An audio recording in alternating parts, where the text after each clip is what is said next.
Hey everyone, it's Cindy. And before we get into today's episode, I wanted to come and share with you something. Jess doesn't even know I'm doing this, but she is hosting a conference for consultants this February in California called Make It Happen Live. And I'm so excited to be there. I can't wait to meet everyone who's going to go. And so I thought, you know what? Jess is so busy with work these days. I would take this opportunity to let you know about it. February 28th and 29th, although come early on February 27th, there's some fun stuff happening too. So if you haven't already signed up to make it happen, join us. It is going to be so much fun and transformative for your business. Seriously, every time I get together with other consultants, I feel like things just get elevated to a whole new level. So the link is in the show notes, and I hope to see you there. Welcome to the Confessions Podcast. I'm Cindy Wagman. And I'm Jess Campbell. We're two former in-house nonprofit pros turned coaches and consultants to purpose-driven organizations. After years of building up our separate six-figure businesses from scratch, we've thrown a lot of spaghetti at the wall and have lived to see what sticks. We're on a mission to help other nonprofit coaches and consultants looking to start or scale their own businesses past the six-figure mark by pulling back the curtain. Whether you're still working inside a nonprofit and thinking of one day going out on your own, or you've been running your consulting business for years, you understand that working with nonprofits is just different. We're giving you access to the business leaders who serve nonprofits as their clients. You know, the people who truly get it. No more gatekeeping, no more secrets. This podcast is going to give you an inside look at what running a successful nonprofit coaching and consulting business looks like. Basically, we're asking people how much money they make, how they get paid, and what has and hasn't worked in their businesses. Listen in as these leaders share their insights, their numbers, and the good, the bad, and the ugly when it comes to building a nonprofit coaching or consulting business. We're going to empower you to make the power moves that give you the income and freedom you set out to create from day one. You ready? Let's go. Hey, Jess. We're back. We're recording this, it's the new year, but when this airs, it's not the new year anymore. We're full into 2024. Yeah. But today we have such a great case study. This is like a very unique interview, I think, because I can't think of anyone else who's had this kind of journey in our sector. Oh, it's going to be... Or success. This is going to be fun. So fun. So our guest today is Cherian Koshy, who is now the VP of Product Strategy at iWave. But his journey to that position is super unique and awesome. So buckle up. Oh my goodness. We are going into a really great interview about like creating and selling something to big tech. So let's go. Cherian, welcome. Thanks so much. Thanks so much for having me. I'm thrilled to talk to both of you again, but I'm excited to be on the podcast. We're so excited to have you. Yay. So before we dive into like all the nitty gritty, can you give us a little bit of your journey to where you are now? You have a 9-to-5, you had a 9-to-5, but you also do some consulting and you created something that you sold. So take us back a little bit.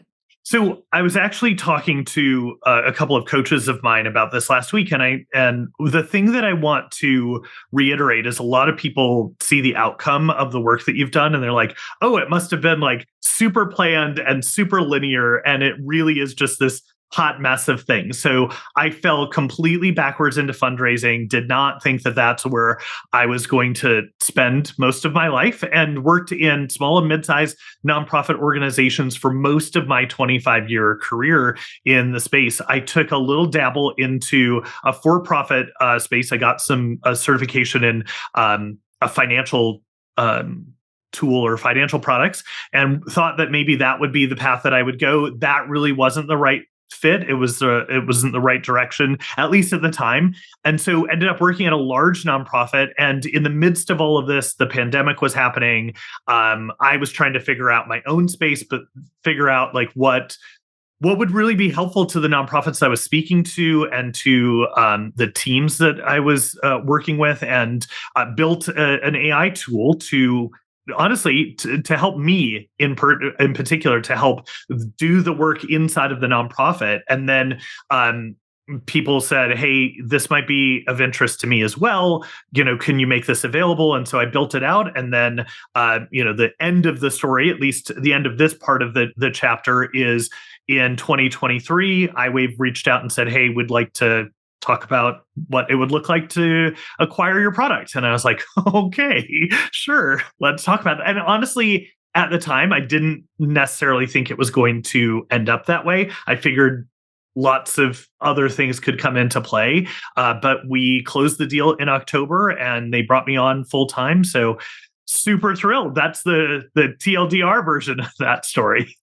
You're amazing. Yay. Congratulations. Okay, I have like a list of questions here. I know Cindy and I are going to be fighting over this one. Hopefully some of ours overlap. Okay, let's start with, you built an AI tool before AI was, the thing that everyone's using.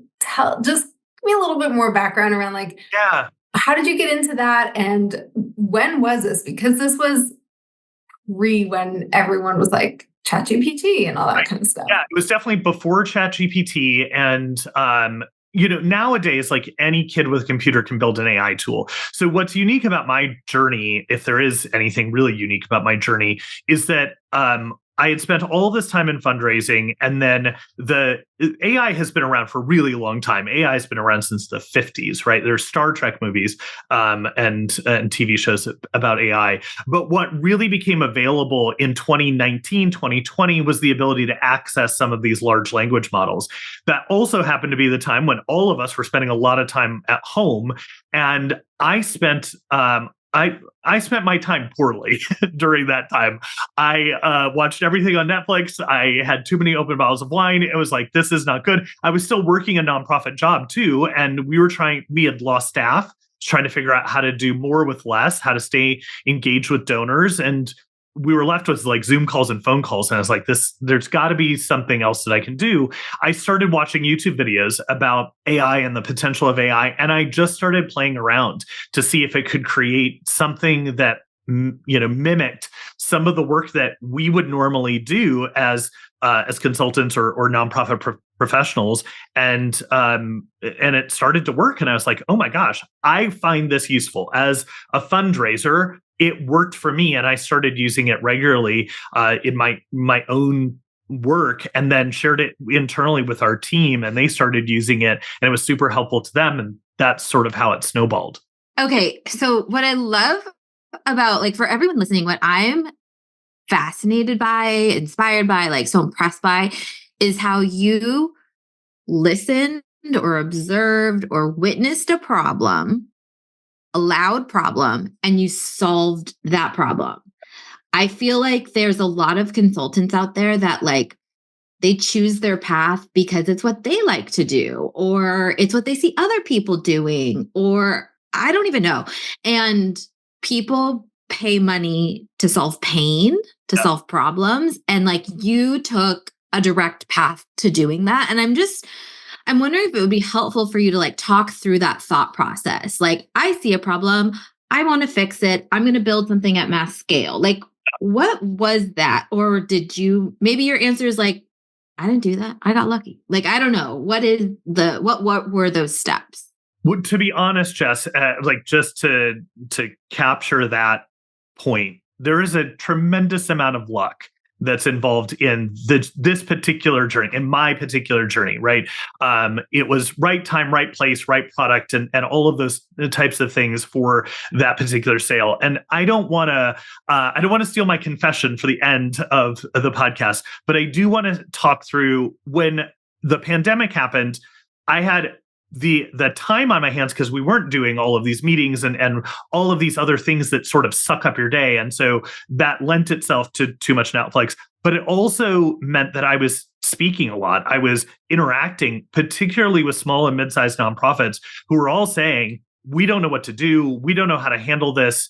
What can happen? And so we talked about we talked about how to budget during that time. We talked about how to stay in front of donors. And so, yes, it absolutely was hearing from colleagues in the space who were really struggling. And at that point, they couldn't afford a consultant. They didn't have budget to be able to afford anything that would be a reasonable amount of money for me to charge to do work for them if I were going to do that. And so really my thought process is, how can I serve these people? How can I help them? But hearing what they're saying, they can't pay a lot for what they need. So I needed to find this space where the product that I was creating had recurring revenue, that it was digital in nature, that it was something that was truly scalable, that didn't require my time or input on a kind of regular basis, or at least at the core part of the product. And then something that was sort of evergreen. Like I didn't need to worry about, does it need to be updated for 2020 at the time versus 2021? And so this particular product or tool really clicked on all of those pieces to be able to offer something at a reasonable cost, a relatively low cost, be able to access it at the top. We were at 200-300 customers globally at the time of the sale. It didn't require any more of my time or input, and it was something that people could get what they needed out of it. And so it really had that flexibility, and that's what I think excited those customers, excited then the buyer, but also really excited me, because honestly, I felt like I was helping organizations that I really wanted to help, that really needed this kind of help in order to make a difference in their communities. And so it was sort of that concentration of all of those factors, if that makes sense. Yeah, it does. So one of the things we hear a lot in this business world is, if you build it, they will come. And Cindy, I see you smiling. Like, my personal experience is that couldn't be further from the truth. And so I'm curious, is after you had the idea and you start building this product, what were some of the first initial steps you started to get all these speaking gigs and start talking about this at like a mass scale? Because I bet right now there are like a gajillion really good quality products sitting on nonprofit consultant shelves that just no one knows about. Absolutely. And there is a distance between those two things. I'm just curious how you problem solve for that. So I think the first key is to really identify, is this a pain point? Is this something that is Tylenol versus a vitamin, right? And if it's Tylenol, if it's actually curing an issue, that's the thing that you need to talk about when you're out there speaking, when you're talking to prospective customer. Everyone's potentially a prospective customer, but then really niching down into who is that ideal customer profile for you, that you can say, I know you. I know that you have this problem. Does that resonate? And honestly, the thing that I did early on, that first step, was to say, in terms of validation, what are the words that they're using? What are the ways in which they are describing their problem? And then translating that into my outbound marketing. So the biggest problem, and this was all over the website and the marketing materials early on, was blank screen syndrome. And that's something that I felt, right? I totally had the experience of sitting in front of a Word document and having to start a fundraising appeal or a thank you note. And I would literally have my colleague Anna knocking on the door saying, hey, where's the appeal? And then the appeal's done, and she's like, where's the thank you note that goes with this? And so I could talk about that in terms of, this is what's happening to you on a regular basis. What if we can get that part done faster for you? So you just have to edit the appeal or edit the thank you note versus drafting it from the beginning. And the other kind of corollary to that was running out of templates. So, I made the joke about in speaking in particular, I made the joke about using like a Tom Ahern fundraising letter or a Gail Perry thank you note and I had done that for multiple organizations. And once you do it once, you can't use it again, right? Like there's nothing more there. So how do you then do the second appeal? How do you do the next round of your campaign and whatnot? So I use that in sort of validating both where they were in terms of the pain point, but then using that in marketing that resonated with customers. I did a whole bunch of demos. They saw what it was like, and they said, this is something that I want. And actually mentioned this to Rachel as well. In terms of the product, I focused on what my coaches said was the I want this test, or I need this test, right? It can't just be like, that's nice to have. It's, I must have this. I need to have this. So as you're thinking through your speaking, your product pitch, whatever, whatever's on your website or in your collateral, does it translate into, obviously in that ICP, in your customer avatar, does it speak to their pain points? And does it ultimately conclude with, I gotta have it. I gotta have it. I can't do my work without it. And to this day, the marketing materials like the testimonials are people saying, I don't know how to do my job without this. And that's really where I think the kind of those first steps were, if that makes sense. So obviously it's how you talk and how you communicate and saying their words. Did you find where you said those words made a difference, like on stages, in email? Where else did you try find connecting with people? So most of the time, I mean, I would love to say that I thought through that process, and I didn't really. I had a thought process, but I did not nuance it to say, like, I'm going to say this differently in a one-to-many setting versus a one-to-small group versus to a one-on-one. I really just kept identifying where, at least in the one-to-many scenarios, I would have sort of an overarching message. When it came down to one-on-one, I spent more time, rather than trying to like sell a product, to really understand what were their pain points, what were their concerns. And if they didn't have a concern, if they were super good at writing, this product isn't good for them. So I'd say, is there some other thing that I can point you to, some resource that I can help you with? Because this isn't going to be something that's useful to you. So at least on the one-on-one piece, it was very, very different. And I would adapt the message based upon really what their experience was, their unique circumstances. Okay, let's get into some of the nitty-gritty because, again, I think your experience is so unique. So tell us about how many users, how you monetized, how many users, the kind of like data kind of things that would probably start to inform thinking about selling or being acquired. Two things on that. First, happy to go through the details of why I did what I did. But then in terms of selling, I want to modify those answers because I probably would have done things very differently had I had a vision towards selling as quickly as this happened. So at the beginning, I really thought about the way that I thought about this product was, first of all, this is a hobby that pays me money. I like building this. I like problem solving this. I like talking to other nonprofits and seeing if they would say, hey, I need something for press releases. We write a lot of press releases. Can you build something for that? Like, sure, absolutely. And that ended up in the product. And so that was fun for me. That was enjoyable. And I said, some people like to make sourdough, some people like to whatever, and it was like that costs money. This one, it didn't, or especially early on, it didn't pay well, but I thought if it paid it, for a nice dinner sometime, great, that's lovely. And then in thinking through the process of that, I wanted to make it as accessible as possible, particularly to small and mid-sized nonprofits. So I looked at kind of what would approval levels be where someone could say, yep, I can buy that without asking someone, and kind of across the board. I wanted to make sure that it was self-serve, so it was easy for someone to just kind of go on the website and purchase and make those decisions.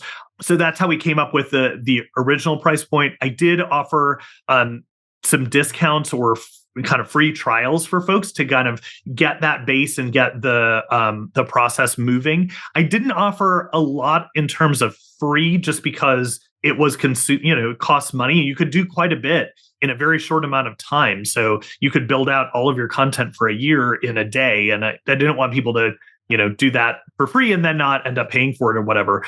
I still don't know if that was the right answer per se, but that model served well over kind of 2021 through early 2023. It was sort of slow and steady growth. It was always lovely, like, basically every day we grew by another user. And so I would see that come through on my email. And that was really neat to see.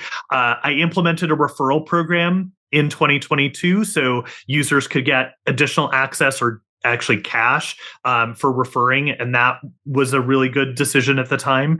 So those were some of the pieces that I created as part of that. And somewhere in 2022, the exciting piece was that it grew to a point where I was like, oh, this could be a pretty nice little side hustle. It could be a nice little chunk of change, and still did not have like sale on my radar. But at that point, then I was looking at, what are some of the other features that I can bring into the product to make it even bigger or better. And then thinking through that part, it was then at that point where I was like, oh, how do I continue to monetize this? And are there other ways to build upon it? I didn't get too much further into that before the sale conversation came in, but I was thinking then about like integrations and other ways of monetizing at that point. So those were kind of the general ideas.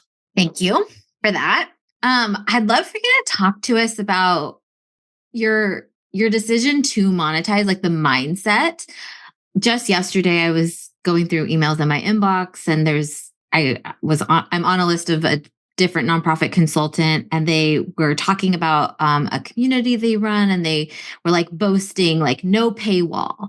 Yeah. And I immediately was like, why is there this like yucky like thing around paying for content or paying for access or paying for a product? Like it really like was like ew to me, because I know as someone that makes products and content how expensive it is in terms of my time. Yep. You just said that your product is like someone could create their content for a year in a day. Mm-hmm. And so I understand like why that's valuable, but I could see 101 other nonprofit consultants being like, I'm going to do this for the world and like not charge. And like, I'm not saying necessarily that one is right or one is wrong, but I am curious about like what your mindset was, the process was for you to say like, no, like this is super valuable and I'm going to charge for it. I don't think I'm in the minority in this virtual room, but I think the idea of creating content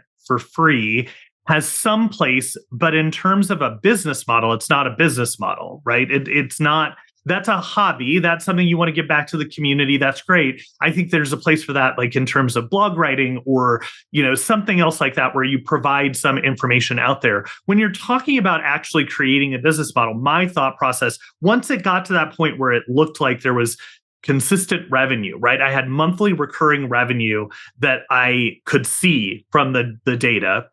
The piece that I was really interested in at that point was using this as a funnel at the top of the funnel, right? So there's free content that I would put out with webinars or speaking in other places in person, blog content, those types of things as at the top of the funnel to get people into this low cost platform, right? And then once they're in that low cost platform, they probably need organization or strategy or some other needs that I can then use to identify. And I had other consultants who were interested in doing things that I don't know how to do. And I was like, now I can connect the dots, right? I can say top of the funnel is free, low cost for the second tier. And then the higher price, as people kind of raise their hand and say, I need more, I can get them into a consulting agreement with me or with someone in my network and move into that kind of process. So that was my thought process. But I think the key to answer your question, Jess, is that no one goes,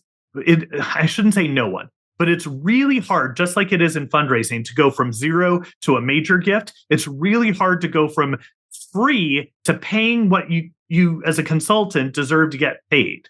It's really hard. And there's so much lack of transparency when it comes to all kinds of things in our sector, like speaking fees and consulting fees and whatnot. It could be that, for example, a capital campaign could cost $1 million or it could cost $50,000. And so unless you have a sense of what your budget is and what you're willing to pay, and you have that kind of trust stack, underlying those costs. Really, really hard to go from like free blog posts or free content that you downloaded, whatever, into even a $500 or $1,000 consulting something. That's relatively small as well. But if you're talking about a few $1,000s or a few $1,000s a month, that's a big gap. So how do we close that gap and kind of get them on the continuum where they're like, oh, I'm paying this person money. I feel like I'm getting value out of it. I'm ready, willing to give pay more to this person. Awesome.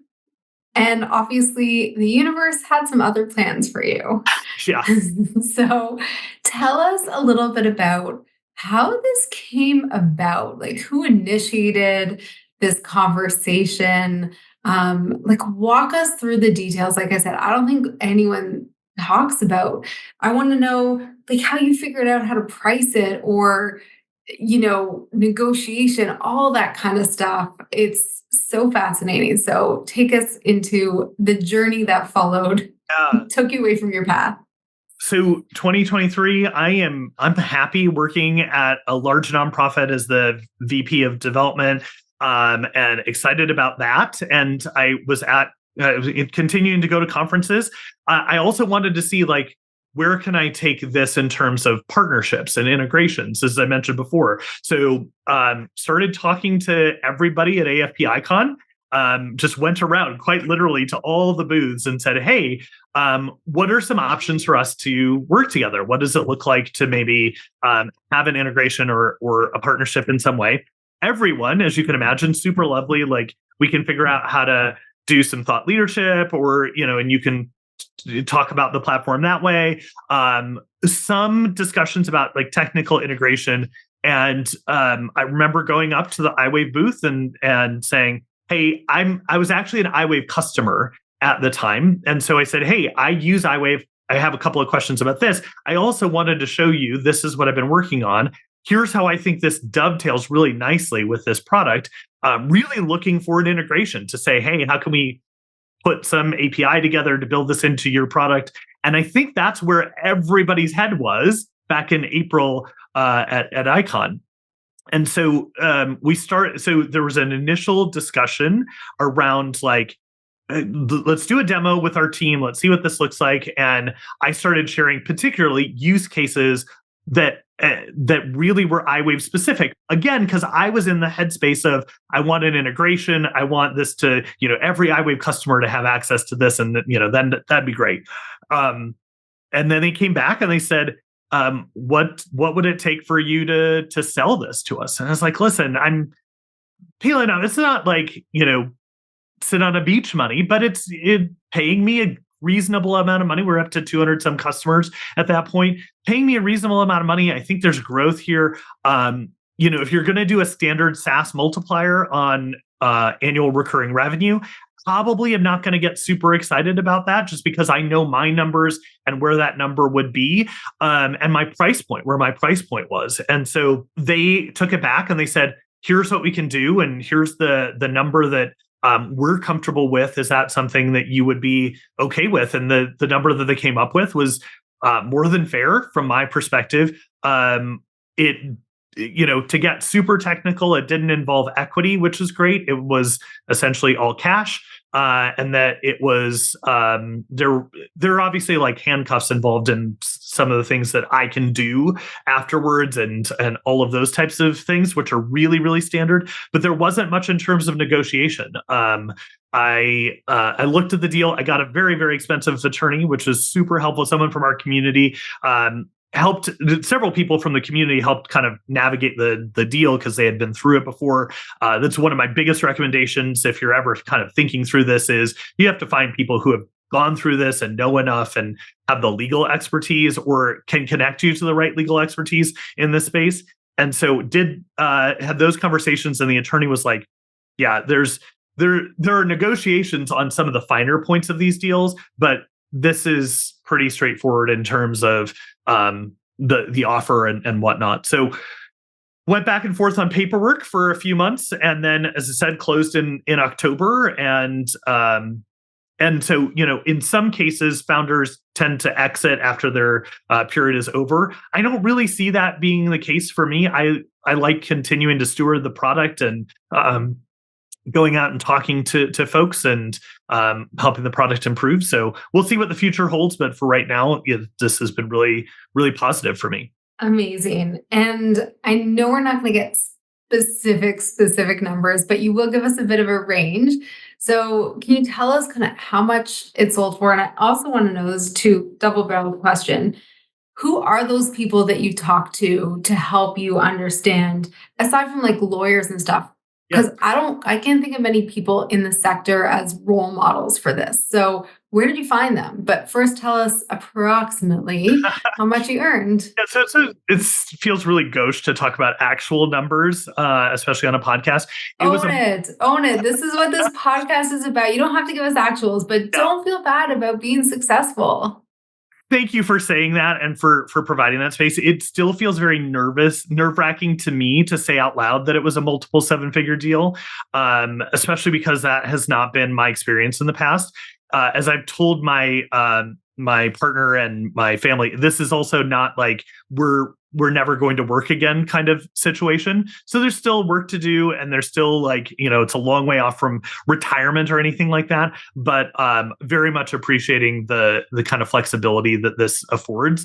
My deal is structured in a kind of unique way where it's multiple. There's multiple calendar years because we closed in 2023, but the people that I spoke to are people who are CEOs of companies. I don't know that it makes sense to say their names out loud. I don't know that it makes sense for people to reach out to them. But having been in the sector for a long time, people who have either worked with venture capital or private equity, who lead like CRMs or other vendors in the space, and there are also people who I had those initial conversations with around partnerships. So one of them was a CEO of a CRM who I talked to initially about an integration, and they said, "Oh, this is great for you. Let's talk about what that looks like." Actually, the two people who were really, really involved, like I was texting throughout the deal, were people who I had spoken to about integrations and were CEOs of those companies.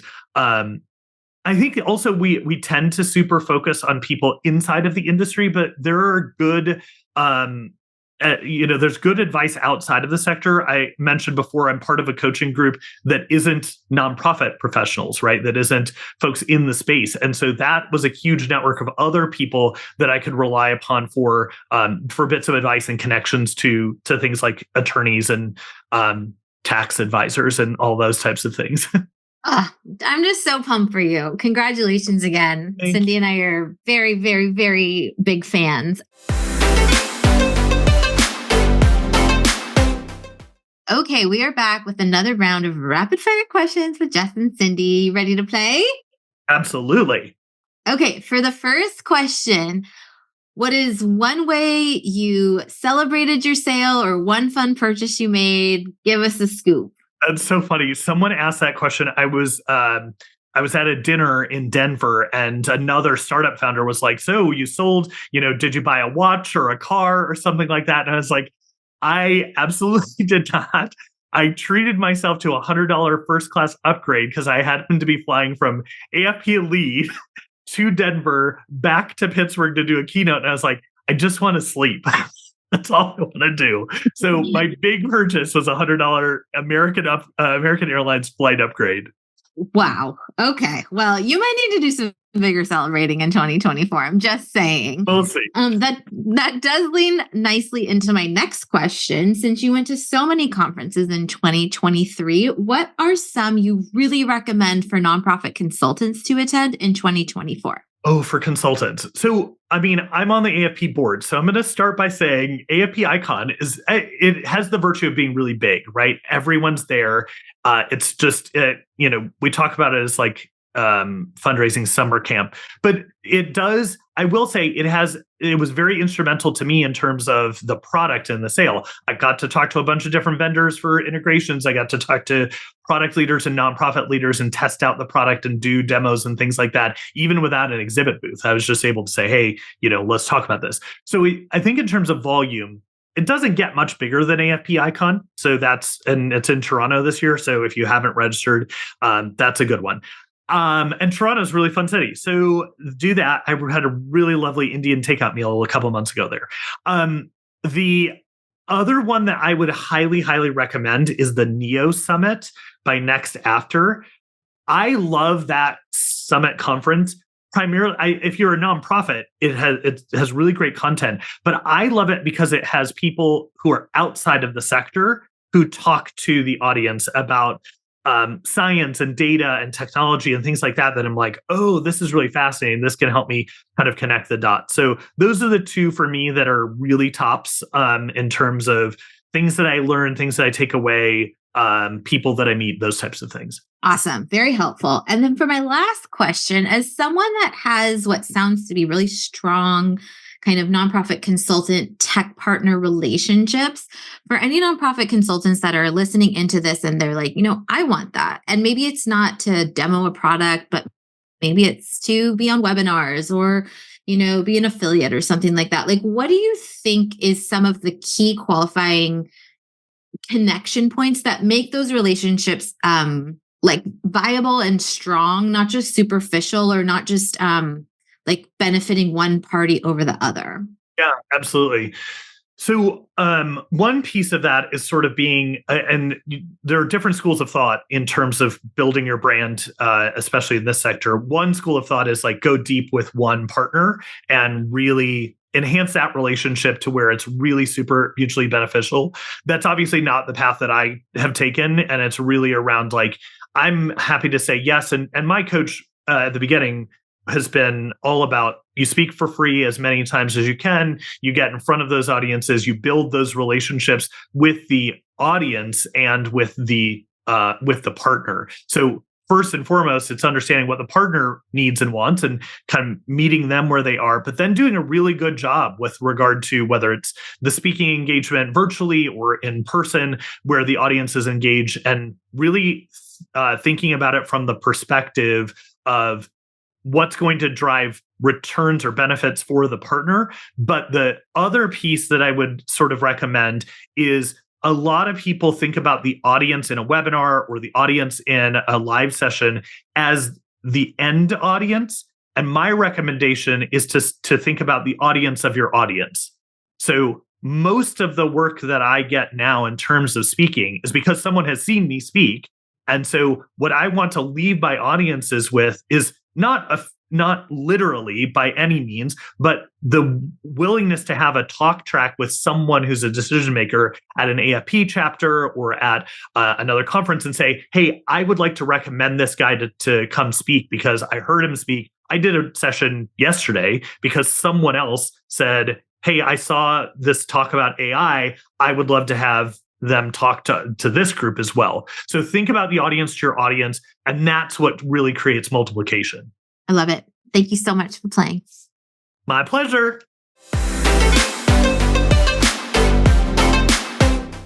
I'm curious now, like, what is this next phase like for you? So you are working in-house. Yeah. And you just, I think, said the word stewarding the product forward. So what does like life post-sale look like?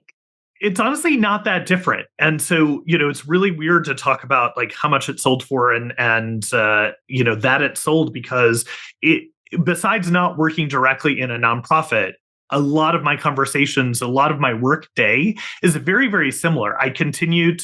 Now I get paid to work for the product. So I have a salary and I'm responsible for work things around the integration with NOS and iWave and making sure that the product continues to evolve to meet nonprofit needs. So part of that is going to conferences and talking to nonprofits, in the same way, one-to-many or one-to-one, and finding out like what are the things that you're looking for, not just from the platform of the product that I created, but now from an ecosystem perspective. How does that look, and what are some ways that I can envision some of those pieces connecting? And then the other piece, which is really fascinating, is I have quite a bit of subject matter expertise, not because I'm brilliant, but because I just have time on the field of working in different size nonprofits. So I now have an opportunity to work with some of the people in sales and account management and talk to them who are not necessarily front facing in the sector. They don't necessarily know all the things that are happening in the sector, and talk to them about like, what are the challenges that I'm hearing from nonprofits or that I experienced in the nonprofits that I worked at, and help them kind of connect the dots as they're having some of those conversations, which is a really neat space that I had not been in around sales enablement. So that's really cool. Love it. Okay, I have one more question before we get to confessions. And I think these are important questions. Is another money question, but this is what our podcast is based. So you went from a VP position to a VP position, obviously with an inflow of personal capital when you sold.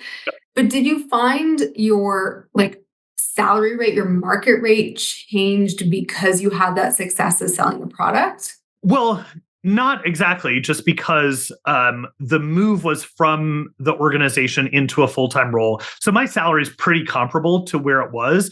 I had been pretty well compensated at my previous job. So it was a nice, I wasn't keen on the idea of losing money by moving in-house somewhere else.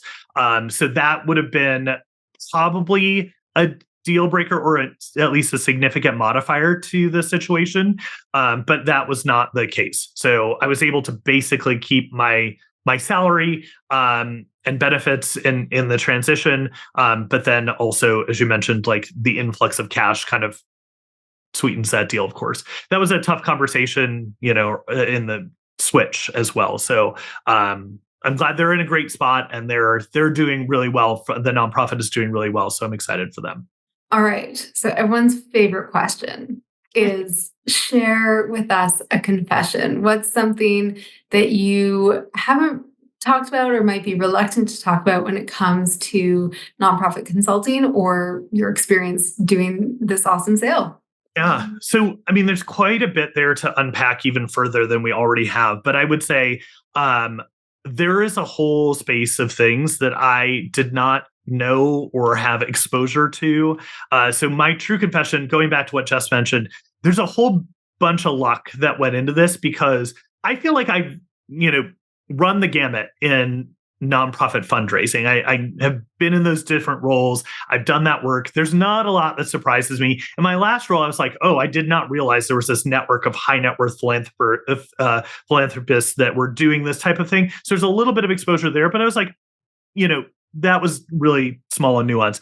Getting into this world of a tech sale, there's a whole lot of things that I just had not known about or participated in or had exposure or conversations where I was like, I don't even know the words that you're using right now. And they drastically affect my life in this moment. So there was a whole lot of Googling on the side or whatnot.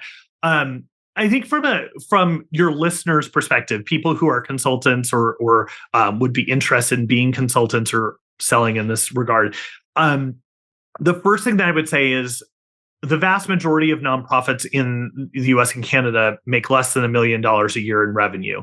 And so most of the organizations that we desperately want to serve, that we can help tremendously, are not really able to pay for the services that we know that they need, and can help them grow as much. And so I think the sort of confession or hot take that I would have is that we've got to figure out a way in the consultant space to address that gap, to figure out how do we serve the organizations that need to be served without, and we still need to get paid. We all need to feed our families and things like that and put a roof over our heads. So how do we navigate that space and don't make nonprofit consulting an opportunity for just the well-heeled organizations? So that, I think, just weighs heavily on me and will continue to weigh heavily on me in the future. And then if you are thinking about a sale, what I would say, I'm happy, feel free to reach out to me on LinkedIn or something like that. I'm happy to have this conversation, whether you're in the sector or not. I've had people from my coaching group reach out, and my biggest piece of advice is, if you are even contemplating a sale, make sure that you have the pieces in place that you need to be able to leverage the sale. So things like a data room, having all of your contracts in one place and updated. Anyone who's ever touched any of your IP needs to have an NDA from the beginning. Like, do not talk about your product. Do not demo it with anybody who could be doing anything internally to it without a very clear and ironclad NDA in place. But I spent a bunch of time putting together a lot of those pieces afterwards because I had not planned in advance for some of those pieces. So helpful. Thank you so much, Cherian. Where can people find you, be in touch with you, congratulate you? Well, congratulations notwithstanding. I am on LinkedIn and somehow just today got put into the LinkedIn Top Voices program. So I'm the one that's me. My name's pretty unique. So that's the best place to reach out to me. I've got a website that I'm continuing to work on, but yeah, feel free to reach out on LinkedIn and ask any questions, especially of a private nature that you don't want to post on a forum somewhere. And what's your website? It's cheriankoshy.com. Thank you. Okay. Thank you so much. This was really interesting. Thank you. My pleasure. Thanks for having me on. Thanks for doing this podcast too. It's really helpful to the sector and the community. Thank you again for listening to the Confessions podcast for nonprofit coaches and consultants. If you enjoyed today's episode, which I sure hope you did, you can show your support in one of three ways. Number 1, post a screenshot of this episode to your Instagram stories or LinkedIn profile and tag Cindy and I so we can repost you. Number 2, share this podcast with a fellow nonprofit coach or consultant. And number 3, leave a positive review on Apple Podcasts so we can continue to grow and reach new listeners. And of course, make sure you subscribe so you can get the latest and greatest interviews as they drop every Thursday. And to our fellow nonprofit coaching and consulting friends, remember, we're an open book and here to answer your burning biz questions. See you next time.